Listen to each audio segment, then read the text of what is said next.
In today's video, I'm going to teach you how to change your Patreon email. If you need to update the email address connected to your Patreon account, the process is pretty simple and only takes a few moments.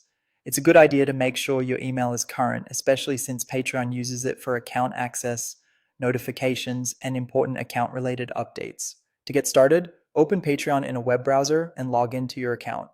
Once you're signed in, look for the settings option and open it. This is where Patreon keeps the main controls for your account information, so if you ever need to make profile or login related changes, this is usually the place to go.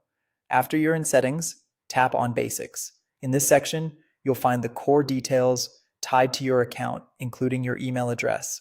Go ahead and update the email field with the new address you want to use. As you do this, make sure you enter the new email carefully and double check the spelling. Even a small typo can prevent you from receiving confirmation messages or future account emails. Once you've entered the new email, Patreon may require you to confirm it before the change is finalized. If that happens, check your inbox for a confirmation message and follow the instructions provided there.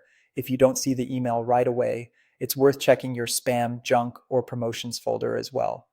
Sometimes verification emails can take a minute or two to arrive, so give it a little time if needed.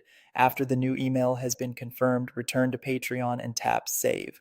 This final step applies the change to your account. Make sure you don't skip it, because simply entering a new email won't always update your account unless you save the changes at the end. And that's it. Your Patreon email should now be updated. As a quick tip, after saving, you may want to sign out and sign back in later using the new email just to confirm everything worked correctly. It's also smart to keep access to your old email until you're sure the switch is complete, especially if you're waiting on any final confirmation messages. Updating your email helps keep your account secure and make sure you don't miss important messages from Patreon. If this walkthrough helped you, feel free to use it anytime you need to make similar account updates.